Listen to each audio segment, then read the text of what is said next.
Ассалаумағалейкум, біздің шежіре медиа парақшамыздың көрермендері. Бүгін арнайы отырыста, бүгінгі арнайы сұхбатымызда өлі разы болмай, тірі баймайды деген қазақта сөзімізді алып отырмыз. Себебі бүгінгі біздің отырыс сұхбатымыздың басты қонағы осы Орал қаласындағы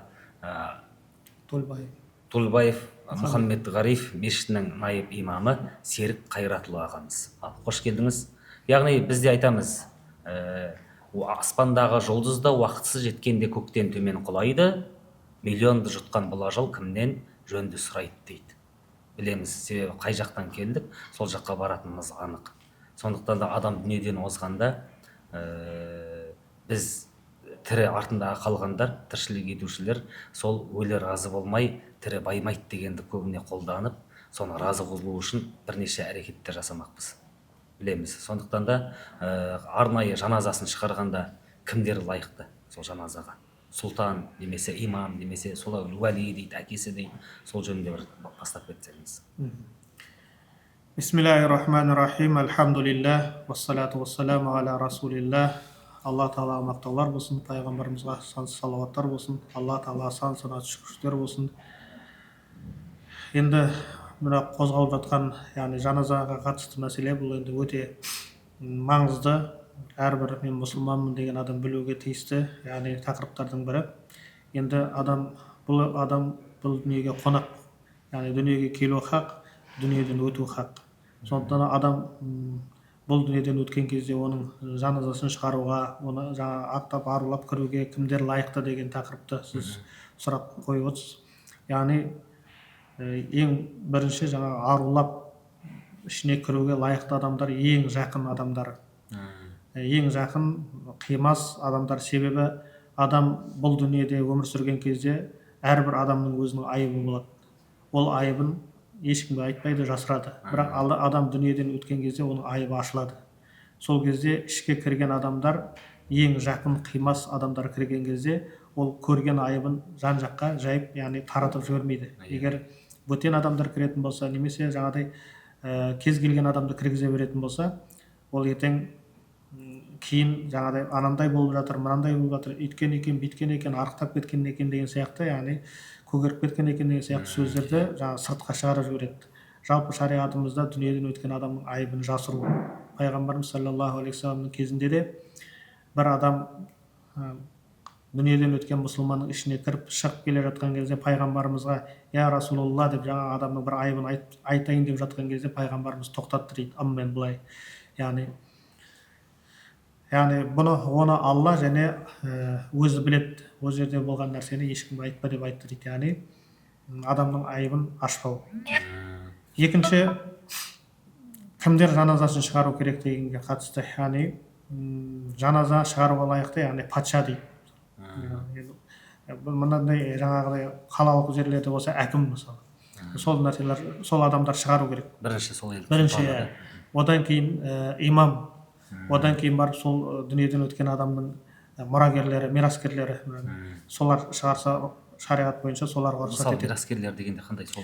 Енді мысалы артында балдары қалады, балиғат жасына толған балдары қалатын болса, балдары, немесе баласы қайтып жатқан болса, әкесі мысалы өзінің, яғни жаназасын шығарса болады. Яғни патша, одан кейін имам, одан кейін өзінің мираскерлері. Яғни патша болмаған кезде, немесе жаңағыдай бір белгілі себептер имам да болмай қалған жағдайда, яғни сондай жаңа өздерінің мираскерлері немесе ең жақын адамдары жаназасын шығарса, яғни дұрыс болып есептеледі. Түсінікті. Себебі қазір енді көп жерлерден көріп жүрсіз, себебі елге қызметті сізде ең бастысы неге десеңіз, біздің ғұрыпта көп нәрсе, он нәрсені біле бермейді халық. Неге десеңіз, әкесі шығару, әкесі дүниеден озса баласы шығару деген нәрсеге шошып қарайтын халықпыз енді. Себебі жағдайымыз сондайға келді енді. Бірақ шариғатқа қайшы әрекеттер болады кейбір жаназаларда. Бір сол үйдің үлкені айқай шығарып атады, ұрыс шығарып атады. Неге ол молда келді, неге былай істеп жатыр, былай істесін. Ол сосын көршісі келіп бір ақыл қосады. Ол олай емес еді, ол былай еді, ол қабір басында да не бір сондай бір дау-дамайлар бітпейді. Ол деген молдаға, имамға сенбегендіктен, немесе шариғатты білмегендіктен бе, сондай жағдайлар болып қалып жатады. Содан қалай құтылып кетесіз мысалы? Енді мұны әріден қозғайтын болса, жалпы шариғат деген кезде мысалы біздер ең бірінші алатын үкімдерге қараймыз. Ол үкімдер бірінші әлбетте ол Құран тұрады. Одан кейінгі алатын үкім ол пайғамбарымыздың сүннеттері тұрады. Одан кейін ижма дейді. Ижма деген сөз бір топ мұсылман ғұламалардың бір ауыздан келісілген үкімдер. Яғни ешқандай ижма дейді, яғни ешқандай талас тартыссыз, бұрмалаусыз бір мәселеге бір ауыздан тоқтауы. Одан кейін шариғатымызда қияс деген нәрсе бар. Қияс бұл салыстырмалы Құран аяттарынан, яғни сол болып жатқан мәселеге қатысты тікелей аят немесе хадис келмеген жағдайда соған ұқсас оқиғаларға немесе соған ұқсас тақырыпта келген Құран аяттарын, яғни қияс дейді, салыстырып үкім шығару. Одан кейін жаңағы сахабалардың сөзі дейді, сахабалардың амалдары.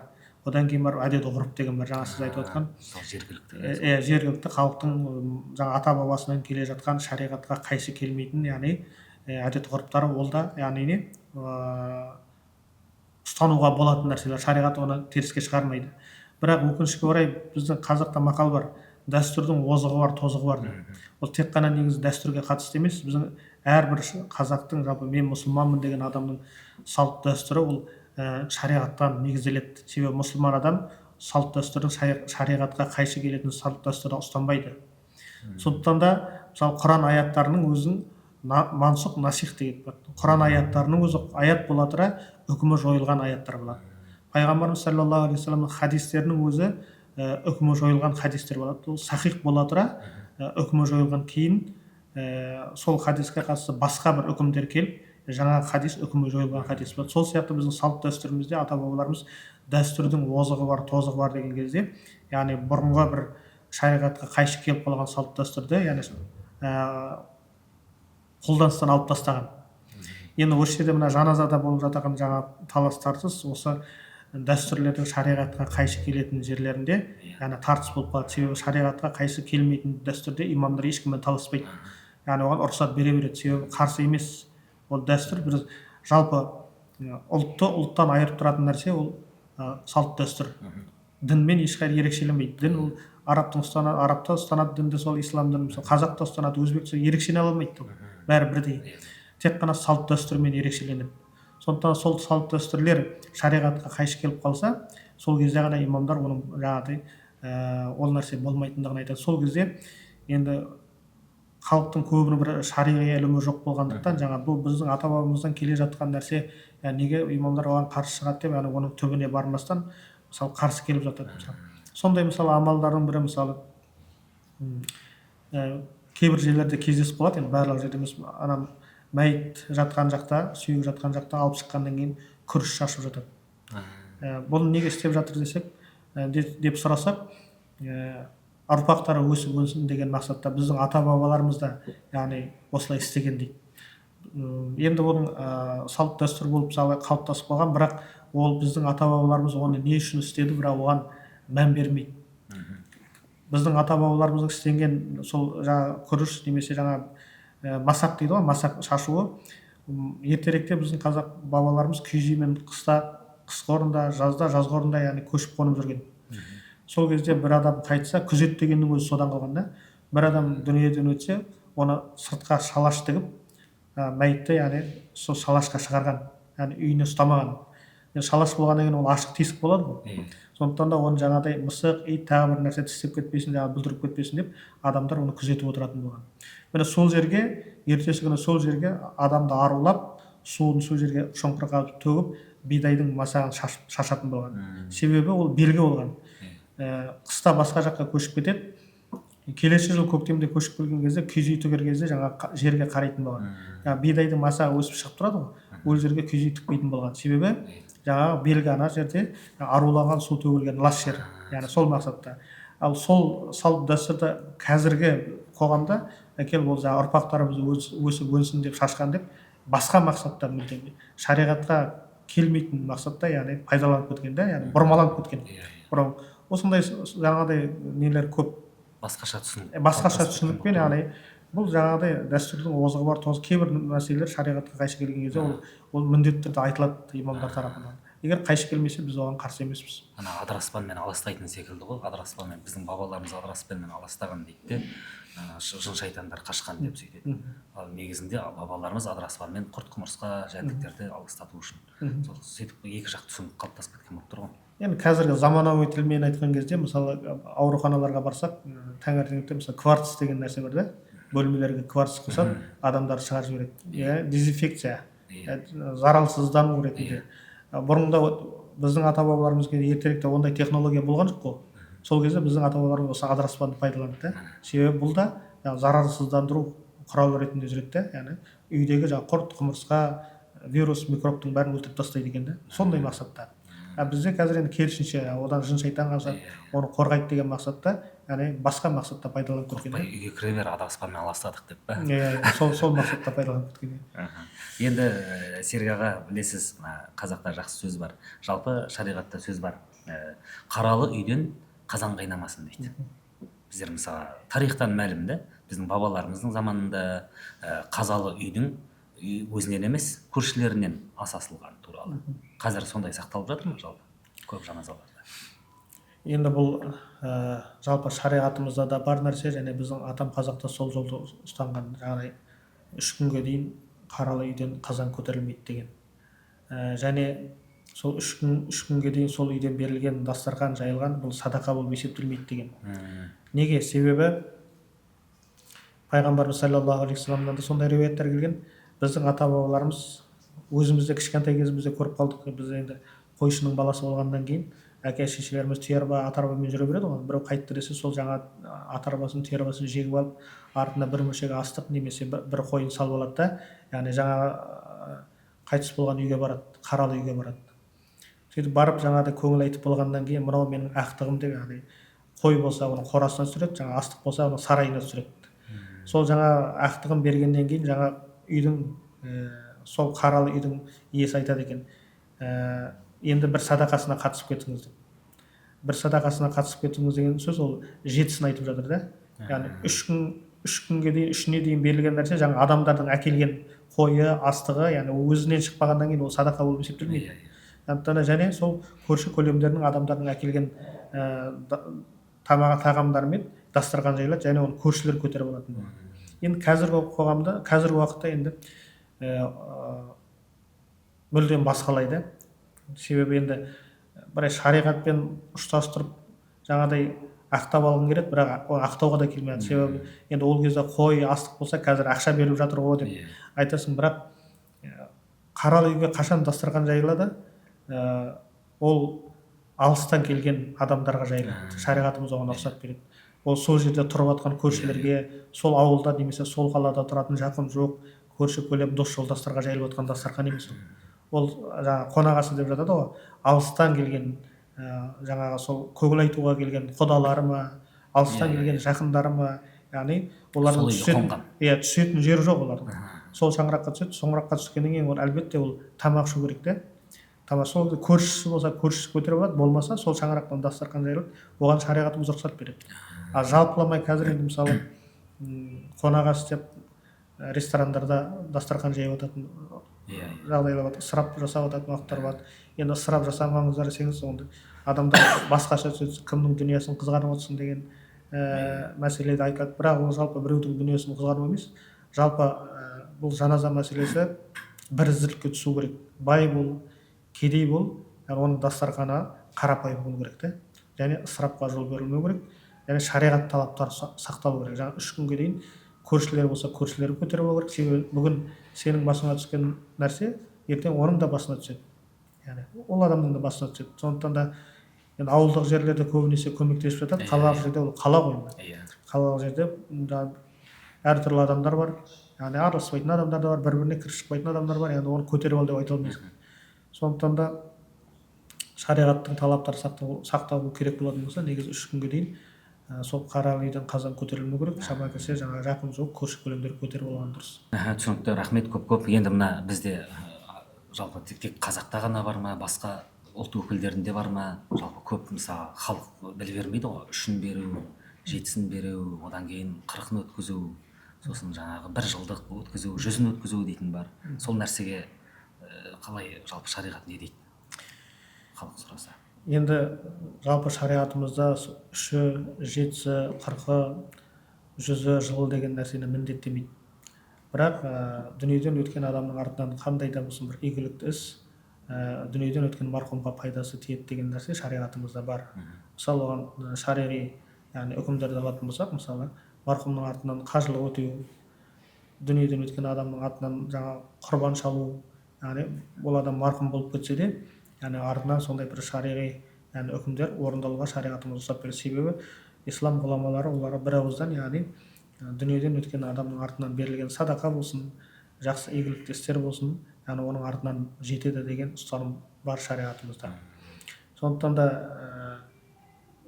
біздің қазақта сол жаңағыдай 3-і, 7-сі, 40-ы, 100-і, жылы деп, яғни сол арнайы бір ізділікке түсіру үшін сондай даталарды, күндерді қойған. Яғни сол күндері әр жерде әртүрлі. Мысалы бір жерде 3-ін бермейді, 3-і мен 7-сі бірге дейді. Немесе қарасы мен 3-і бірге дейді. Сондықтан да бұл шариғатта бұл жерде қатып қалған, яғни күнге байланысты, яғни ереже жоқ. Осы күні берілу керек, бермесе болмайды деген нәрсе жоқ. Бірақ сол берілген кезде, яғни тағы да жаңа айтарымыз, адам қиналып қалмау керек. Жалпы негізі садақа ғой. Садақа, яғни кімдер бере алады? Садақа, яғни қарызға алмай, өздері қиналып қалмайтын жағдайда, яғни алла разылығы үшін деп садақа беруге болады. Яғни рия етпей, мысалы, рия жасамай, ысырапқа жол бермей, яғни өздері қиналып қалмай, немесе жаңа кредит, тағы бір нәрсе, біреуге қарызданып олай садақа берілмейді. Яғни енді ертеректен келе жатқан нәрсе бар. Мысалы 100-ін беру деген нәрсе, күйеуі қайтыс болған әйел адамдардың 100-ін берген. Мысалы шариғатымызда идда деген бар. Идда, егер ерлі зайыпты адамдар ажырасып жатса, олардың иддасы 3 ай 10 күн. Егер күйеуі қайтыс болса, оның иддасы 4 ай 10 күн. Осы идда бітер кезде, яғни 100 күндік садақасын берген, яғни 3 ай 10 күн. Енді жаңа келіннің басы бос болу үшін енді 1 ай уақыт қалды. Сол кезде ақсақалдар 100 күндік садақасын беріп, сол үйдің ақсақалдары, үлкендер ақылдасып, енді 1 айдан кейін мына келіннің басы бос. Бұл енді өзінің үйіне кете алады, немесе басқа біреуге тұрмысқа шығып кете алады. Сондықтан мына артында балдар қалды. Сол балдар басқа біреудің жаңағыдай есігінде барып, жаңағыдай жаутеңдап қалмасын, қиындық көріп қалмасын деген мақсатта, яғни әмеңгерлік деген бар ғой қазақта.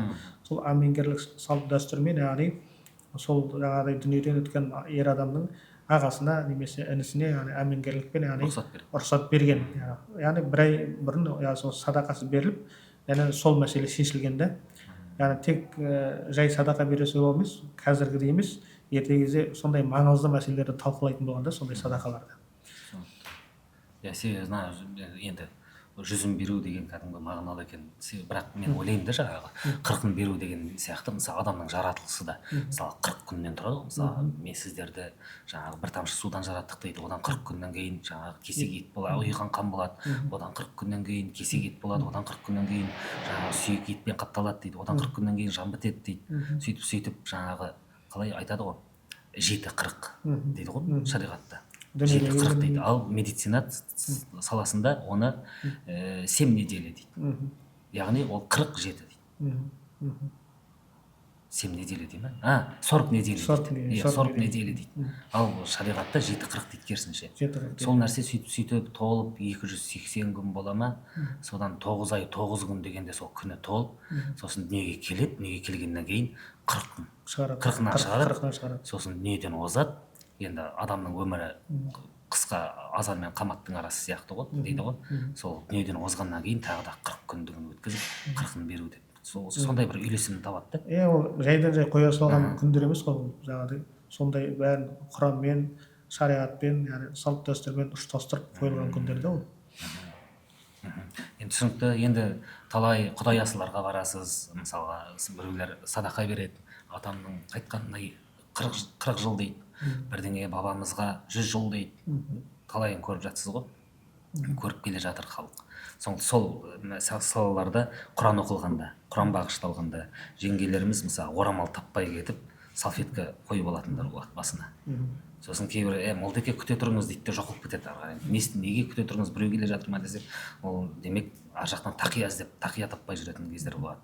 Ол қалай бір өлілерімізді разы қыламыз ау деп, сондай бір болмашы бір әрекеттер үшін наразы қылып алмаймыз ба деген сұрақ қой. Енді бұл сұрақ дәл қазір уақытта өте өзекті мәселе. себебі жаңа өзіңіз айтып отқандай көп жерлерден сондай нәрсені көреміз. Әлбетте енді оны көріп отырып қынжыласың. Себебі бұл садақа бір жағынан садақа болатын болса, екінші жағынан оның тәрбиелік мәні бар. Себебі ол жерде үлкен адамдар отырады, жастар қызмет жасап жүреді. Сол кезде айтылған әрбір ұлағатты сөз үлкендердің айтып жатқан. Және сол жерде үлкендердің көрсетіп жатқан ұлағатты іс-әрекеттері кейінгі жастарға тәрбиелік мәні бар. Енді мысалы қазіргі жерде үлкендердің аузынан тыңдап отырсақ, мынау әжемнен қалған жай намаз, атамның тасбиғы, әкемнің құраны деп сарғайып кеткен құрандар, сол тасбиқтарда көрсетіп жатады мақтан. Мен айтамын, жақсы, біз осы аталарымыздан қалған кеңес одағының қылышынан қан тамып тұрған кезде біздің ата бабаларымыз осы құранды тығып болса да ұстап сақтап сіздерге беріп кетті, бізге беріп кетті. Тасбиқтар қалды, намаздарын оқыды. Біздерге қазіргі уақытта бізге не кедергі? Намаз оқуымызға, Құранды үйімізде ұстап, оны оқуға ешқандай кедергі жоқ. Бірақ ол кісілер жаңағыдай сол Құранды үйінде сақтап жүргенде ол өмірін соған тігіп жүр. Себебі олмен ұсталатын болса, енді сол кезде заң белгілі, жаңа ит жеккенге айдайды, халық жау деп қамайды. Сонда да бірақ Құранды үйлеріне сақтады, тығып, оразаларын ұстады, тығылып, намаздарын оқыды, тығылып. Енді сол олардың діндарлығының арқасында осындай бізге тарихи тасбиқтар, Құранда тарихи нәрселер қалды. Біз мақтанып айта аламыз. Біздің ата бабамыз сондай бір кеңес одағының кезінде, атеизм кезінде дәстүрінен де дінінен де ажыраған жоқ деп айта аламыз. Енді біз өзімізден кейінгі ұрпақтарға не қалдырамыз? Мысалы, көп жерден көреміз, садақаларда карта ойнап отқан адамдарды көреміз. Молда кіріп келсе қоя салады. Ол кімді алдайды мысалы? Ол кімге керек мысалы? Кімді алдайды, кімге керек ол нәрсе? Ертең біздер дүниеден өткеннен кейін біздің ұрпақтарымыз мынау атамның ойнаған картасы еді деп картаны көрсете ме? Ұрпаққа үлгі болатындай не қалдыра аламыз? Біздің әжелеріміз орамал тартпайтын еді деп бастарына ертең салфетка киіп жүре ме мысалы? Білмейміз ол. Себебі ол тәрбие. Сондықтан да шариғатымызда жалпы енді біздер біреу қайтқан кезде немесе садақа берген кезде әйел адамдар орамал іздеп, аяғына нәски іздеп, сондай нәрселер іздеп жатады. Негізі шариғатымызда жалпы әйел адам орамалсыз жүруге болмайды. Ал енді садақаға келген кезде мүлдем, ол жерде Құран оқылады. Құранға деген құрмет бар. Егер біз Құранға деген құрметімізді көрсете алсақ, Құран оқылып жатыр, тыныш отыр деп балдарға айтсақ, мысалы, Құран оқылып жатыр, басыңа орамалың тарт деп айтатын болсақ, ол балалардың, сол жерде тұрған жастардың, келіндер болар, өсіп кеткен өскіншек балдар болар, олардың саналарына сіңеді ол да. Демек, Құран оқылған кезде қатты сөйлемеу керек екен, тынышталу керек екен. Құран оқылған кезде жалаң бас, жалаң аяқ отырмау керек екен. Құранды құрметтеу керек екен деп, оның тәрбиелік мәні бар. Сондықтан да енді ер адамда тақия іздеп жатыр. Біздер жалпы жаңа басында айтып кеттім ғой. Ұлттан өзінің ерекшелігі ол салт дәстүрімен. Сондықтан да Аллаға шүкір, қазақтың өзінің салт дәстүрі тақия, шапан. Үлкен аталарымыз жаңағыдай тақиясын киіп, шапанын киіп, салмақты болып отыратын болса, сол отырғанның өзі тәрбие. Отырғанның өзі. Сондықтан да жаңағыдай әйел адамдар әсіресе, ер адамдар тақия киіп жүрген жақсы, бұл салт дәстүр. Енді тақия тауа алмай жатса, ер адамдар шапқылап бір басына қағаз қойып қажет емес. Себебі ол парыз етілмеген ер адамға. Киіп жүретін болса, сүннет жақсы амал. Пайғамбарымыз ешқашан басына жалаң бас жүрмеген. Сол сияқты біздің ата бабаларымыз да жалаң бас жүрмеген. Тарихи кітаптардан қарасақ, тарихи суреттерді қарасақ, жалаң бас шашын жаңағыдай жіберіп қойып, немесе шашын қайырып қойып түскен фотолар, суреттерді көрмейміз де. Ал енді әйел адамдар мүлдем жаңа тарихи фотоларды қарайтын болсақ, мүлдем жалаң бас жүрген, шашын көрсетпеген, шашын көрсеткен әйел адамдарға ұрысқан кинолардан көрсетіп жатады, мысалы. Шашыңды жайып үйге қарата жүгірме деп айтып жатады, мысалы. Сондай нәрселер бар. Біздің ата бабаларымыз сөзімен, тәрбиелік мәні бар нәрселерді қалдырып кеткен. Енді қазір соны біз жандандыруымыз керек. Әйел адамдар тек қана өзі емес, бұл істеп жатқан әрбір амалы өсіп жатқан өскелең ұрпаққа тәрбие деп қарау керек. Себебі бір жаназада көріп едім, жаназа ғой енді, жаназада LED экран қосқан. Мен ойлаймын да, қай уақытта видео, бейнероликті монтаждап қай уақытта үлгерген деймін да, немесе өлгеніне дайындалған ба деген ой келеді. Ал біреулер 70-сінде, сосын 40-ында бергенде, сосын 1 жылдық, ұлан 5 жылдық 10 жылдық дегеннің өзінде жаңағы ЛТ экраннан видеороликтер көрсетеді. Соларға қалай қарайсыз? Енді бұл мәселеде қазір енді заманның талабына сай деп өздері ақтап алып жатады ғой енді. Егер ол көрсетіліп жатқан суреттер жаңа айтқан шариғаттан шығып кетпейтін нәрселер болса, мысалы кейбір адамдар жаңағыдай рөңке қағысып жатқан жаңағыдай суреттермен салады, немесе жаңағыдай бір бөтен бір әйел адамдармен вальс билеп жүрген суреттерін салып жатады. Бұл енді шариғатымыз құптамайды, және керісінше бұл дүниеден өткен адамға өте ауыр нәрсе. Себебі шариғатымызда айтады, дүниеден өткен адамның айыбын Аллах тағала жасырады дейді, бірақ артта қалған адамдар олардың айыбын ашып береді дейді. Кейбір адамдар сол садақаларда сөйлеген кезде де айыптарын ашып жатады. Марқұм бәленше жаңағыдай картаны қатты ойнайтын еді, ол қатты ішетін еді, мас болмайтын еді, таңғы ішетін еді, сыр бермейтін еді деп, яғни осындай нәрсе айтып отыр. Естеліктерін айтып отыр, өзінше енді өз ойларынша ол жақсы нәрселерін айтып отқан. Бірақ ол керісінше сол сөздерімізбен біздің сол дүниеден өткен марқұмның айыптарын ашып жатырық та. Яғни оған рәс сайын ауырлатып жатыр. Себебі Алла тағала сондай бір құлдардың айыптарын жасырады дейді, бірақ артта қалған ұрпақтар олардың айыптарын кері ашып береді дейді. Сондықтан пайғамбарымыз хадисінде айтады, сөйлесеңдер дұрыс сөз сөйлеңдер, сөйлеу білмесеңдер үндемеңдер дейді. Яғни марқұм жайлы бір нәрсе сөйлейтін болсақ, оның жақсылықтарын ғана айтуымыз керек, дұрыс сөз сөйлеу керек. Егер ондай нәрсені айта алмайтын болсақ, керісінше үндемей отырған абзал. Мына лед экранға қатысты сол, егер енді заманның талабы деп естелік ретінде көрсетеміз десе суреттерді, ол енді салынған сурет емес қой, фото, видео деген нәрсе, салынған суреттер болмайды. Мысалы шариғатымызда біреудің карандашпен салған суретті бұл шариғатымызда үлкен күнәлардың қатарына жатады. Ал енді фото, жаңа видеолар, оның копиясы дейді ғой енді, ешқандай өзгеріс жоқ, тап сол адамда ол. Сондықтан да ол жерде шариғат рұқсат береді, бірақ жаңағыдай рұқсат береді екен деп, яғни шектен тыс әуестеніп кетпеу керек те. Тойда жүрген, билеп жүрген енді. Сондықтан да сондай нәрселер салған күннің өзінде де жаңағы нәрселерді ескеру керек.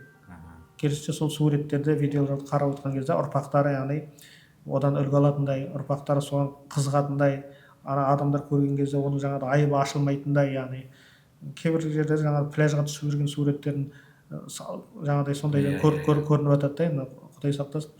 Осының бәрін ескеру керек те, себебі әр нәрсенің өзінің мамандығы бар. Мысалы біз ауырсақ мұғалімге бармаймыз да, мына жерім ауырып тұр деп, немесе жаңағыдай көлігіміз сынса тағы басқа бір мамандыққа бармаймыз, машина ұңдайтын мамандыққа барамыз да. Сол сияқты садақаларда, жаназаларда, яғни сондай бір нәрсе жасайтын болса, міндетті түрде оның маманы, яғни имамдармен ақылдасу керек те.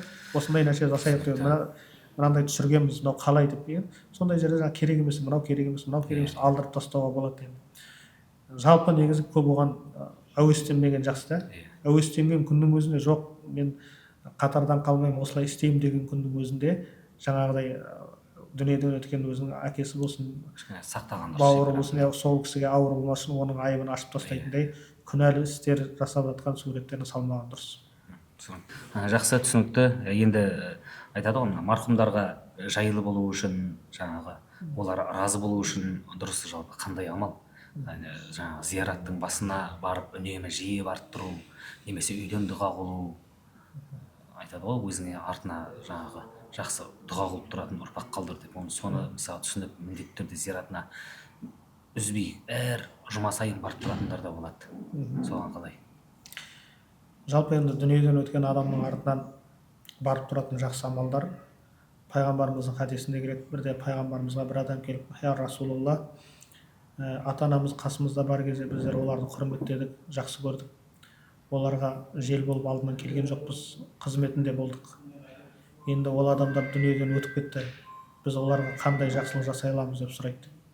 Сол кезде пайғамбарымыз саллаллаху алейхи вассалам былай деп айтады: ең бірінші ата-анаңа көп истиғфар айт дейді, ата-анаң үшін көп истиғфар тіле дейді, яғни ата-анаң үшін көп Аллах тағаладан кешірім тілеңдер дейді. Жалпы садақалардың беру мақсаты, мағынасы негізі сол да. Дүниеден өткен адамның артына қалған ұрпақтар, оларға дұға қылу, кешірім сұрау Алладан сол арасы. Яғни осыны айтып жатыр да, көп истиғфар айт дейді, Алладан көп кешірім сұраңдар ата-аналарың үшін дейді. Екінші, олар көзі тірі кезде кімдермен араласса дейді, ағайын тума, жақын жол, көрші көлем, солардың қарым қатынасты үзбеңдер дейді. Қазақта сөз бар ғой, әкең өлсе де әкеңді көрген өлмесін дейді. Бұл жайдан жай айтылған сөз емес. Сол ата анамызды көрген адамдарды құрметтеу арқылы, яғни біз дүниеден өткен ата анамызға не дұға қылдырып қоямыз. Себебі біз жақсы болсақ, ол адамдар айтады, мына бәленшенің баласы қандай жақсы тәрбиелі дейді. Біз жаман болса айтады, оңбаған бәленше деп. Яғни біз өзіміздің істеген амалдарымыз арқылы ата анамызға керісінше қарғыс айтып қоямыз, айттырып қоямыз да. Үшінші, яғни ата анаң бір нәрсені аманат етіп кеткен болса, аманаттарын орындаңдар дейді. Яғни осы үш нәрсені орындау арқылы, яғни көп истиғфар айту, яғни садақа беріп артынан дұға қылу. Екінші, жаңағыдай ата анамыздың жақын жуықтары, көрші көлем, дос жолдастармен қарым қатынасты үзбеу, оларға бір нәрсе бөліп бере алмасақ та, жаңағыдай көрген кезде жылы амандасып, қал жағдайын сұрап, ауырып қалса көңілін сұрап барып, яғни шамамыз келгенше қол ұшымызды беріп жүретін болсақ, ата анамызға жасаған құрмет болып есептеледі. Одан кейін үшінші, яғни аманат бір нәрсе аманаттаған болса, аманаттарын орындау болады. Қалайда, егер шариғатқа қайшы келмейтін аманат болатын болса, ал шариғатқа қайшы аманаттар алатын болса, ол аманаттар негізі бұзылады шариғат бойынша. Одан кейін жаңағы қазақта сөз бар ғой, Алла бала бер, бала берсең сана бер, сана бермесең бір-бірлеп ала бер дейді. Бұл өте ауыр сөз, бірақ расымен де санасыз ұрпақтың дүниеден өткен ата анаға оның пайдасы жоқ та. Себебі тек жамандықтан басқа еш нәрсе айтылмайды артынан. Сондықтан да артында саналы ұрпақтар қалдыру, пайғамбарымыздың кезінде пайғамбарымыз былай деп айтады сахабаларға, сондай бір заман болады, ата анасының кесірінен, балалардың кесірінен ата анасы қайғы қасіретке ұшырайды дейді. Сол кезде, я Расул, ол қандай жаңағыдай ата ана деген кезде, мұсылман емес ата ана болар деген кезде, пайғамбарымыз саллаллаху алейхи жоқ, ол мұсылман ата ана дейді. Олар балаларына діннің негізін үйретпеген, яғни дінді үйретпеген. Солардың кесірінен балалар жаңағыдай бұзық болып өсіп, балалар әке шешесі соның қасіретін көріп отыр да. Хадисте де келеді, қиямет күні сондай уақыт болады, баласы әкесінен, әкесі баласынан қашатын уақыт болады дейді. Яғни бір-бірінің жағасына алатын уақыт болады дейді. Сен айтпадың, неге үйретпедің деген сияқты. Сондықтан да сондай санасыз ұрпақ артта қалмас үшін жаңағыдай ата ана негізі балаларын осы күннен бастап, кішкентай кезден бастап, яғни салт дәстүрге, дініне үйретіп, яғни тәрбиелеу керек та, кейін артынан дұға қылатын, артынан сауап жіберіп отыратын, яғни сондай ұрпақ қалдыру керек. Және ұрпақтың артынан жіберіп отыратын амалдар жаңа басында айттым ғой, яғни ата анасының артынан құрбан шалу, дүниеден өткен ата анасына умра жасау, немесе бәділ қажылық дейді, яғни өзі мойнынан қажылық парыз түскен болса, ата анасының артынан жаңағы бәділ қажылық жасап, оның сауабын бағыштау. Сен әрбір игілікті іс жасаған кезде, оның да сауабын бағыштау. Мысалы, бір жақсы амал жасасаң, сауап табады. Соның да бағыштауға де Аллах тағала осы менің істеген, өзіңнің разылығың үшін істеген жақсы амалымның сауабын мені солай тәрбиелеген, осындай деңгейге жеткізген ата анамның рухына бағыштадым деп, яғни әрбір жақсы амалдарды, яғни сауабын сол дүниеден өткен ата анамызға бағыштасақ болады. Рахмет көп. Енді мына бірде бір ақжаулықты әжеміз жалғыз ұлы дүниеден озғанда айтады дейді, найз алып жауға шаппадың, қамшы алып дауға түспедің, бар екен деп білінбей, жоқ екені деп еленбей, өзгешелігің малдан боғын ғана, қан сасып бір түнектен келіп едің, боқсасып бір түнекке кетіп барасың деген екен. Мен сені қайтып, қай ерлігіңді, қай еңбегіңді айтып жылап зарлайын, балам деген екен. Сол тектес артымызда қалған ұрпақ өзімізге разы болу үшін, үлгі болу үшін біз тірімізде өнеге көрсетіп қалу керекпіз. Бар болыңыздар.